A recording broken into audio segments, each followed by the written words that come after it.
All right. Well, welcome everybody. Thanks everybody for coming today. Really excited to get a chance to talk to a gentleman who's done this for 1 or 2 years. Few. Just a few, yeah. Josh Fromer up in Anchorage, Alaska. So thank you so much for doing this with us today. Absolutely. Glad to be here. So what I want to do today is really give this, like I was saying earlier, this is a platform for you to really tell your story. It's an opportunity for our franchise candidates to hear about your experience of validation, your experience of evaluation. How, you started in HomeWell, jokingly we call HomeWell 1.0, HomeWell 2.0.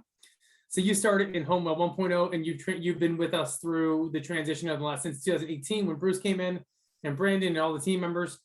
So I really want you to talk about the early days, your evaluation, your validation, all those things. And we'll make this very conversational and give you an opportunity. We'll have a chat here.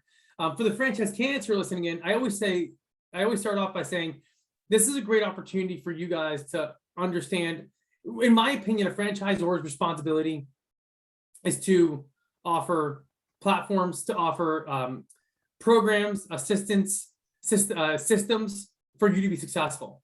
And you should evaluate a franchise concept and a franchise system based on those things. If they're helping their franchisees be successful, or if it's just a scenario where they're selling you a license and then you never hear from them again.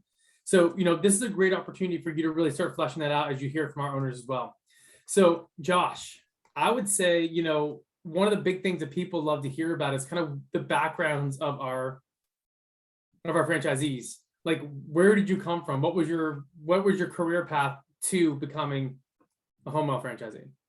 Sure. Well, I was selling insurance. I was working at New York Life. I was selling, life insurance and retirement plans and things like that to individuals and small businesses.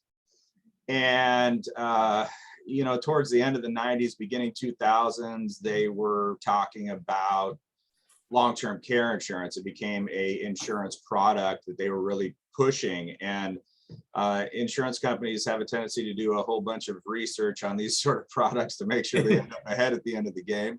And so they were very convincing in the proof they had that there was a whole group of baby boomers moving through that were going to need this product and that we're going to have home care and assisted living, and that they were going to get old and need some help. And so I went through the process of selling many policies in that regard, kind of with in the back of my mind the whole time, thinking it might be more fun, since I hate selling things, to actually be the guy providing these services. And so as a relatively young man with no real money, I went and chatted with my parents about the idea, and we decided we would start a senior care company of some sort, and kind of worked our way through what was realistic. And a multi-million-dollar facility wasn't really on the table. So we started with something we thought was financially palatable and something that we thought we could actually do and kind of build up.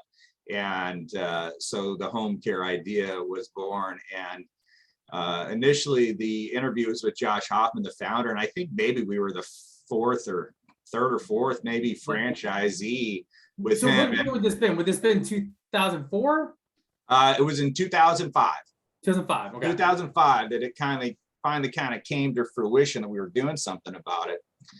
And so we met with Joshua, and he worked out of a little office in Seattle at the time, and had Gina and Carrie and a few people working there for him. And it was a very small town Alaskan similar type thing. It was nothing like it is now.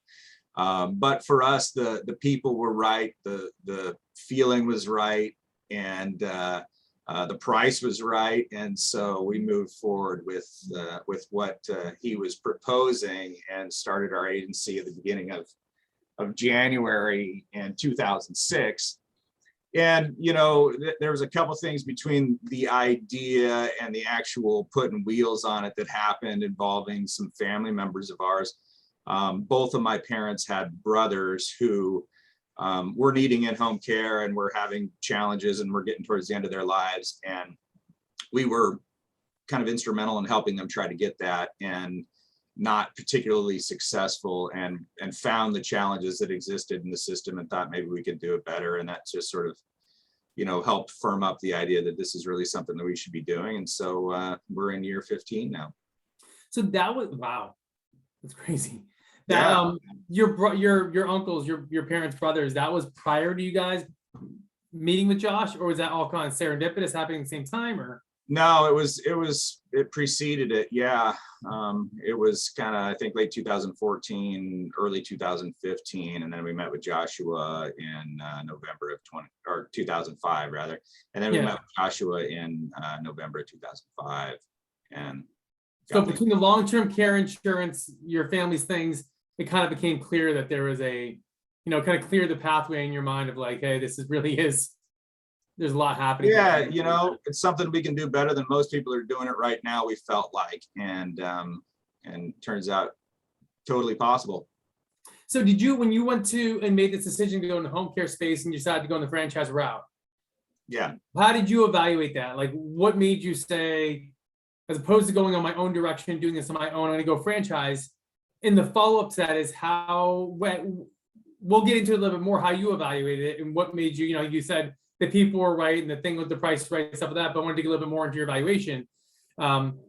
Did you look at other brands, or did, was it just kind of the first one you found and you're like, wow, this is just really the brand for me? Or? Yeah, we looked at other brands. We didn't interview with any other brands, but we did explore other options. And price was different, territory availability was different. We sort of felt like we could get in on the ground floor on this one, with HomeWell. So that's kind of the main reason that we decided to go that way. But from a standpoint of choosing a franchise-based business rather than attempting to figure it out ourselves, when we started this company, none of us really had a ton of faith in ourselves, I guess is what it boils down to. We didn't know if it was just going to be an idea, whether it was going to become a reality and turn into what it has turned into. So I was still selling insurance for in fact, the first 3 years that this company was open. I didn't close my insurance office. I kept selling insurance. My mom was a nurse, and she was working for a hospital here in town, working with new mothers. And my dad was an engineer running a drafting, department for an oil field company. So we all had jobs, and we continued our jobs. My mother was the first one that came full-time over, and that was after about 6 months. And my dad sort of never really did. He kind of kept being an engineer the entire time. And then after 3 years, I was essentially here almost all the time and ignoring my insurance job, and so I decided it was probably time to stop doing that and not pretend like I was still selling insurance and come over here. So that it's in hidindsight, we would have ended up quite a bit further ahead, I think, jumping in with both feet initially, but we didn't have we didn't have entire faith at that point, but worked out. We all ended up in a good spot. So I kind of want to do some comparison and try. So I talked to Chris Sampson as well. Yeah. She was in probably, if not right before you, then right after you. You guys were probably joining on almost identical timing, because I think you were 3, she was 4, you were 4, she was 3, one of the two, right? Yeah, it was pretty quickly there. I think we beat her, but I think you're actually all right. I think you did. And we talked a lot about, just in general, the idea of your ramp up period, and I'd love to kind of dig into a little bit about and I know like 15 years ago, it's a long time, but talk a little bit about your growth period and how that looked during your first year of business. Well, we the first 4 months we didn't have a client, so it was a little intimidating, and I think we all thought it was a good decision that we had kept our day jobs.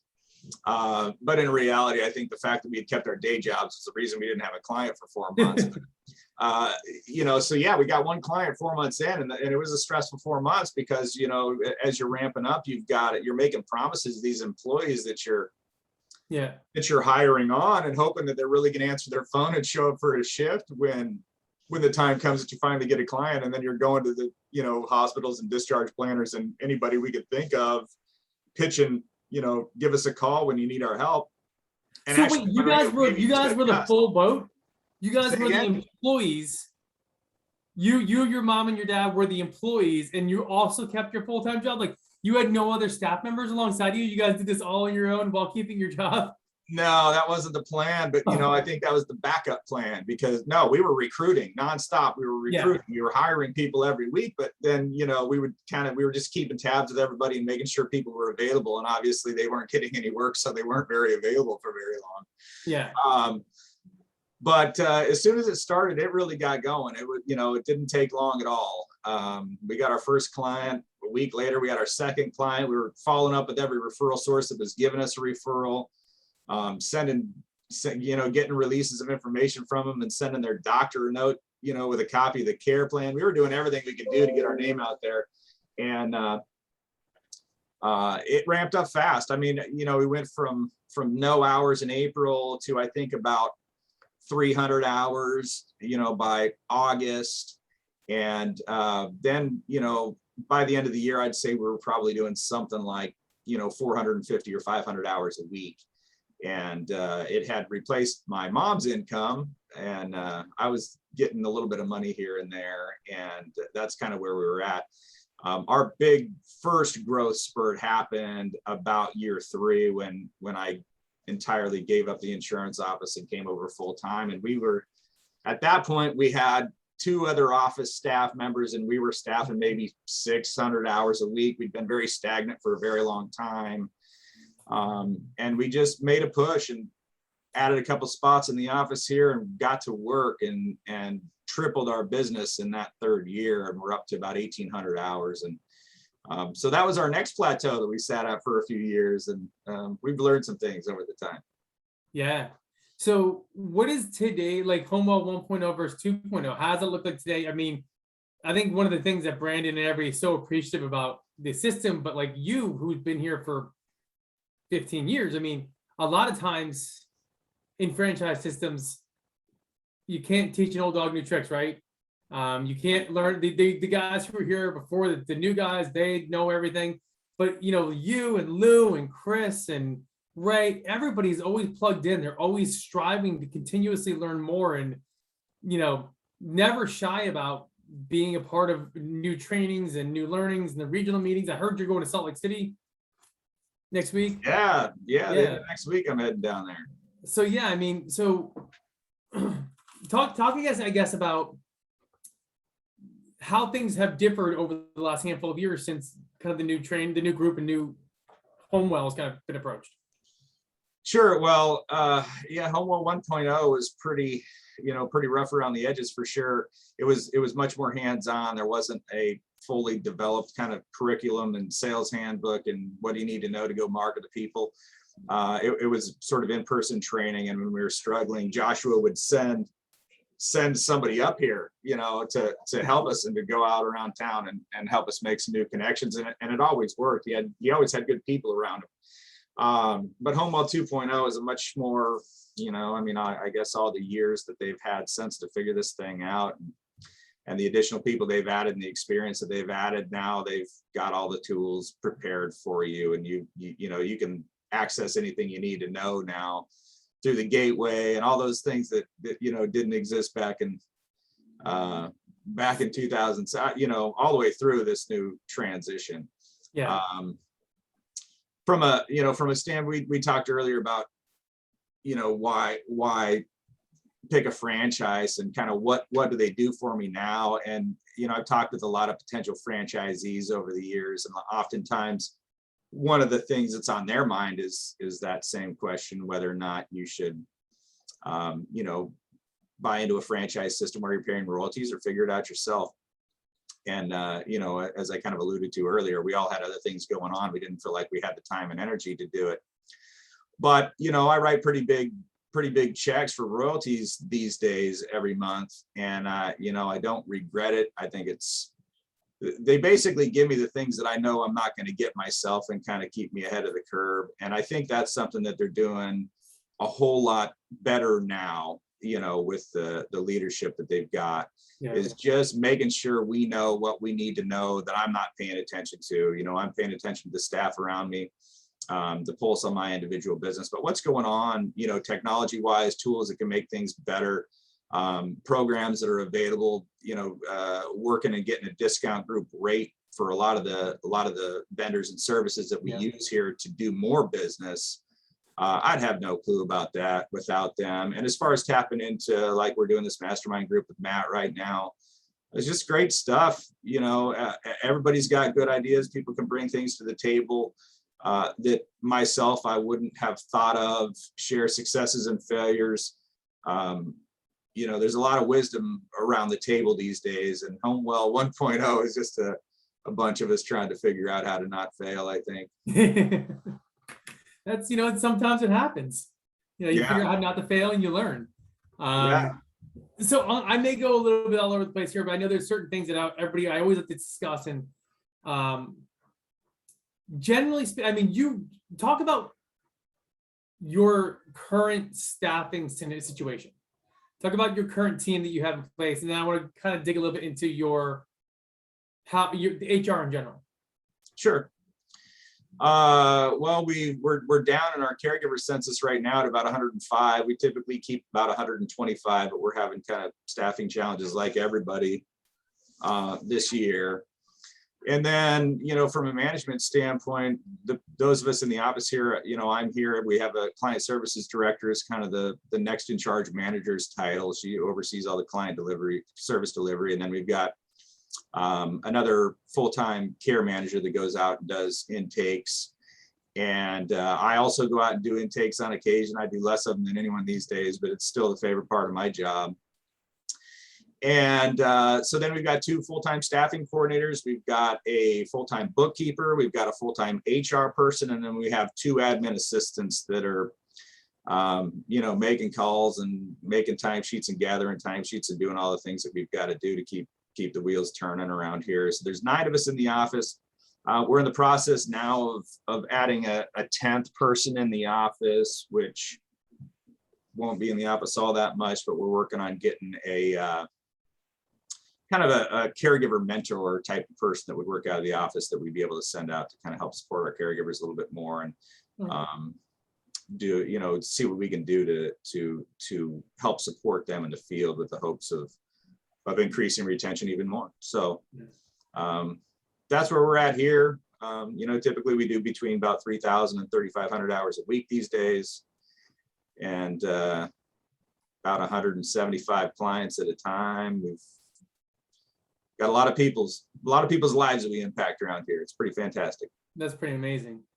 I want to hold, because that's a great point to make, but I want to go back before I go to your client base. Tell me a little bit about, so I think one of the things that I find fascinating about every one of our owners, and oftentimes there's a common thread through it all, but I want to hear a little bit more about your staffing and your HR philosophy. Like your hiring philosophy, the type of people you bring in. And then if you were to be able to go back in time, go back to, Josh, 2005, and as he's signing his franchise agreement, whisper in his ear, who's the first person you're hiring right out the gate? So first talk about HR philosophy, and then who's the first person you're hiring right out the gate in 2005, 6? Sure. Okay. So for HR philosophy, you're talking about hiring for caregivers and field staff, or are you talking about internal? I think there's 2. Yeah. So bifurcate those 2, because I think there's 2 different kind of hiring philosophies to those. So talk about your caregivers and field staff first, and then, your HR philosophy for the team that you have on board as your office staff. Sure. Well, caregiving, they've got options as far as who they're going to work for up here. There's a few agencies that require that they don't work for other agencies, but most of us allow them to do what they want and, to work for who they want. So our philosophy is, anybody that's qualified to do it, that's got a good heart, bring them in and let's get them going, and then let's support them and do what we can do to keep them.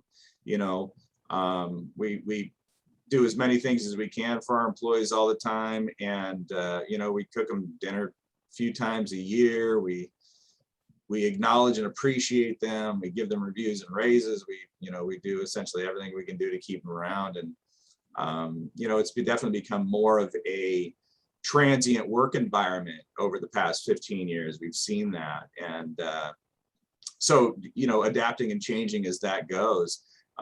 Recently, we made a change in our HR manager. The person wasn't making the kind of connections that we felt like they needed to be making. And I think one of the most important things I've learned is, in a leadership role here, is to ensure that the people that are leading are the right people. Getting rid of people isn't what I'd like to do. And so, and that's a personal challenge of mine, is, not just hoping and trying and putting effort into something, but, at some point you got to make the decision that it's not going to work, and you got to have the right person in that seat on the bus.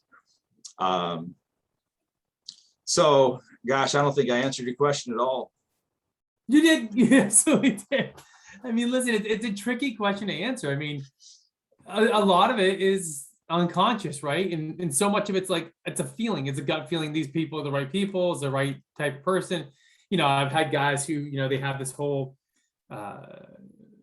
hire slow, fire fast mentality. But I mean, really what it comes down to oftentimes is kind of like gut feeling. And that's kind of, I feel like, and I appreciate your, I also appreciate your candor in the idea that you show a little vulnerability there. You understand that no one wants to fire someone ever. Right.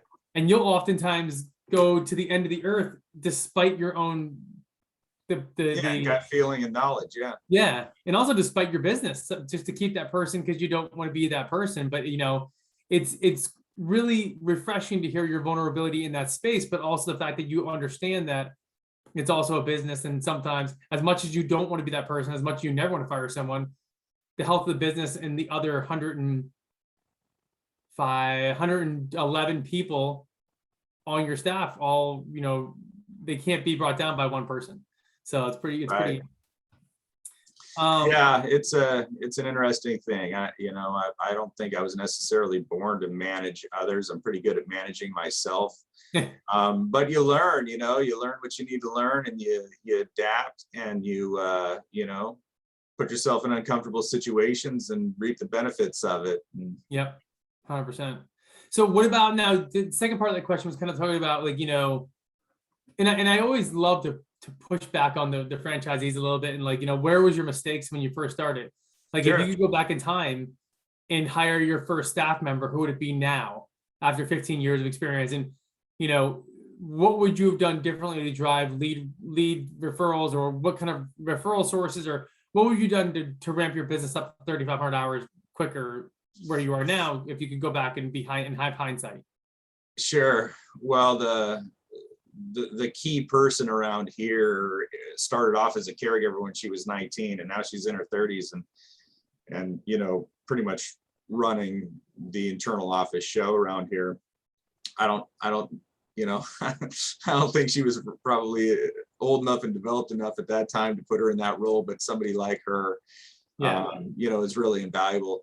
Our first hire was just an admin assistant, somebody to answer the phones. And I think that was probably pretty smart. But the second person came shortly thereafter, and that was a staffing person that could handle all those staffing calls. And we had them working as a staffing coordinator, making the calls and coordinating the shifts with the employees and the clients or their family members. But also, there wasn't a lot of stuff for her to do. So she was also doing the interviewing and the hiring and, all the HR related tasks. So somebody that can handle those things and free you up to go out and do the marketing and the actual interaction with the clients, the follow-up, and all the things that as the face of the company are important to keep consistent. So yeah, I guess a utility employee, I think having somebody answer the phones is pretty key. And if I could only have one person initially, I guess I'd have it be that staffing person that could do some hiring and calls and do some staffing stuff and answer the phones if needed. Excellent. Now, to go back on one of the points that you touched on earlier is in terms of you talked about your client count you currently have. In the evaluation period of a lot of our franchise candidates who are looking at this, and I'll be the first to say, when I first got into the home care space, the home care space rather, I looked at it and said, oh, everybody is a 24-hour client. That was my assumption. I assume that 99% of the people you're working with are living, because that was the only exposure that I had to home care from my grandmother. Sure. So talk to me about your mix of clients, because I think it's important for people to hear that, and then also, when you ramped up, what were you doing in terms of taking on those clients? Did you put minimums right away? Were you taking any client you get? Like, how did you look at that piece? Because I know everybody has their own way of looking at it. So just kind of interested in hearing you. Sure. Well, we had the mindset at the time that diversifying the available funding sources made the most sense. And so we pretty early on began hounding the VA about giving us a contract to work with their veterans and working through the process of getting qualified to provide services through Medicaid. And largely that decision has driven our business since then. And, there's some pluses and minuses on both sides of that. Obviously I mentioned already that we've got a very high client count, for the amount of employees that we have and the amount of hours that we have. We don't have a ton of live-in clients. We typically have 4, 5, 6, maybe up to 10 at a time. Right now we have 5. And we do a lot of hourly services. I mean, if you're working with the VA or with Medicaid, they've got a service plan that's issued by that organization, and it says how many hours a week that they have. And oftentimes it's between, 6 hours a week and up to maybe 25 or 30 hours a week, but certainly not live-in. So a lot of shorter shifts. We started with a 3-hour minimum. We maintain that now. That could be 3 hours, a day, 3 hours twice a day, 3 hours twice a week. Yeah. We haven't really limited the weekly hours. And we've learned as time went on to do a better job of choosing which clients we keep and which ones we don't keep, which ones we're going to maintain. Because when you're dealing with outside organizations like this, sometimes you'll end up with clients that you're getting 6 hours a week at a time, and you're spending 10 hours of office time a week trying to maintain that client because they don't show up. They're not there for their shifts, or they're running every caregiver that walks through the door out. And I used to think I could save everybody and fix every problem, but we've wised up a little bit. And if we can't make it work with that client, then we use our resources on somebody that we can work with and that we can be successful with. Wow, that's very interesting. That's a tricky space to be in as well when you have to make that decision to fire a client. It is, I mean, it's not something that we like doing either, but it's something that we communicate in advance about and kind of let them know that this is what the line in the sand is, and we know we're not going to be able to serve you the way that you need to be served if this continues to happen. And oftentimes it remedies itself, and other times it doesn't. But anyway, yeah, so we don't do a ton of 24-hour care. We do a lot of short hourly shifts. And the double-edged sword piece is that we've got hours to fill when our employees, when somebody passes or moves on to assisted living or gets better or whatever might happen, we can plug them right into another schedule. We can get 4 or 5 new clients every week. It's very easy for us to get new clients. But it does generate more work. We're staffing a lot more shifts. We're organizing a whole lot more stuff. We're still mandated in Alaska to use paper timesheets. So we're going through boxes of paper a week. I mean, you got to decide how you want to run your business. And ours was decided a long time ago, that this is how we're going to do it. And things have changed over the years. And I think, what we're looking at now is kind of minimizing the more challenging pieces and the lower hour pieces and putting more of our emphasis on private pay and getting away from those challenges,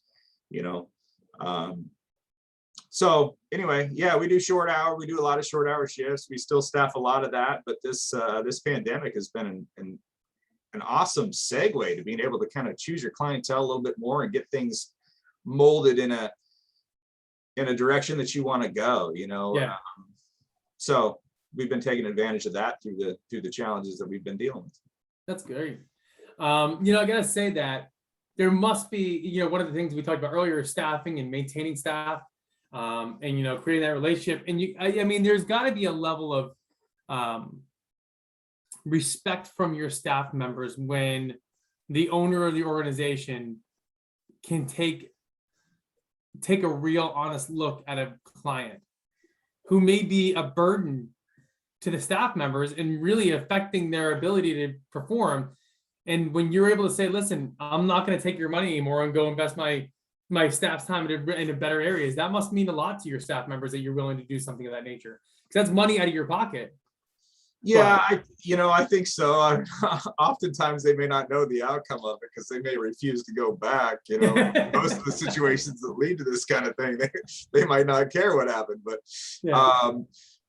yeah, I've had an open door policy this whole time. From a standpoint of accessibility to the ownership of the company, it's important to me to know everybody's name and to know a little bit about everybody, and to go and see them on the job. I've been to a lot of the clients' houses while they're there, and yeah, man, we value our people. Our people are like family around here. Nice. So, anybody who has questions, and I know, just want to make sure that to put that out there for some housekeeping. If you have questions, feel free to ask them through the process. We have a chat feature. Definitely want to get anybody, there's a Q&A, ask questions. Josh has got more knowledge than anybody else out there about this. He's been doing it a long time, so he's a great resource. Kind of wrapping it up a little bit, and you kind of alluded to it, and you even may have mentioned it, but just to put a pin in it, I was really want to dig in. How's business? How is everything for you? What's your day-to-day like? What is your life like? And overall, how's business and what's projected out for 2022? Well, business is challenging right now. The old adapt or die adage, I think, is alive and well, and this pandemic has given us an opportunity to kind of exercise our decision making in that regard. We're on track to do 5 to 7% more than we did last year. We took a pretty good hit early on last year, but still ended up kind of with an average year over the last 5 or so. So we're going to beat that this year. It hasn't been without its challenges. We're paying a lot of overtime right now. We're spreading our staff thin in order to maintain our reputation, and investing a lot right now into hiring new folks and that sort of thing to kind of get ahead of what's going on. And but business is good. I can't complain. We're still doing well. We're still paying our bills and coming out with a little bit at the end, and making decisions to move forward as we need to, and adapt as times and things change. Yeah. Are you starting to see the hiring becoming a little bit easier over the last month, or you're not seeing any of that kind of change yet? Or yeah, I don't know if it's them or us. I mean, we've changed an awful lot of things internally and put a whole lot more emphasis on retention and hiring. And yes, it's starting to come to fruition. Yeah, we're getting a lot more applications in and kind of working our way through. We've had some big challenges this year with the state's mandate that we have everybody through the state's background check unit. They had some technological challenges this year, and their system got hacked, and their background check has been down for 4 months and continues to be down. Oh man. There's some things that are outside of our hands. It's taking 2 weeks to get people, once we've made a hiring decision, able to get to work. So we've got some sort of outside influences here that we can't really get around that are dramatically impacting us. But as soon as that situation gets resolved and we're back on track with that, the changes that we've put in place are going to result in having better outcome, more staff, and an increased ability to grow and stay busy, and to increase our revenue for next year. We're investing now, and we'll get there soon. So you had a flat year during a global pandemic. This year you're up 5 to 7%. How is your projections for 2022 looking? Have you done your numbers yet? Have you done your forecasting for 2022? Yeah, my objective is going to be another 5 to 7% gain. I'm not trying to conquer the world over here. I'm trying to help people. And I don't want to be the Walmart of home care agencies. And, some people have the ability to do it. I know what my capabilities are. And it's kind of a slow growth type of a thing for me to be able to manage it and to maintain the reputation, to make sure that the service that we're providing to people is something that we can continue to be proud of. Yeah. So yeah, I don't think I'm going to, knock the cover off the ball and double my business next year, but I'd be happy with a 5 to 7% increase. And that's kind of what we're targeting. And, that's over the years, that's a growth rate that we can handle and manage here. So that's what I'm shooting for, and I'll be Yeah. happy with that. And if it goes higher and we're doing it well, then we'll shoot for the moon. But that's kind of in my I mean, experience. 3,000 to what I'm 4,000 hours a capable of. week is nothing to sniff out there, Josh. No, I mean, that's how hard I'm willing to work at this point. It's a nice little organization you got there. Yeah.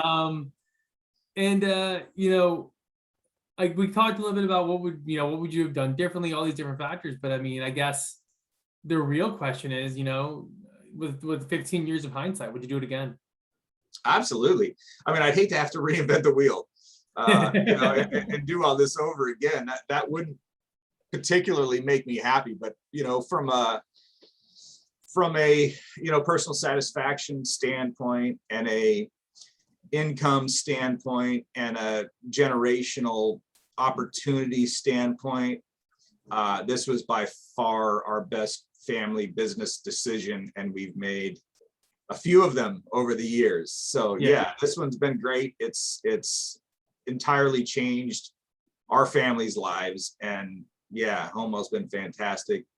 I go home feeling fulfilled at the end of the day. We help people for a living. If you've got a servant's heart, there's not a whole lot of things better than this that I know of. So That's right. It's been fantastic. And absolutely, I'd hate to have to start from the bottom again and work my way up. I'm still a little tired, but yeah, fantastic decision. Absolutely, I would encourage anybody that has the heart for it and the willingness to get ahead to jump on in and put in the hard work and enjoy and reap the benefits. Yeah.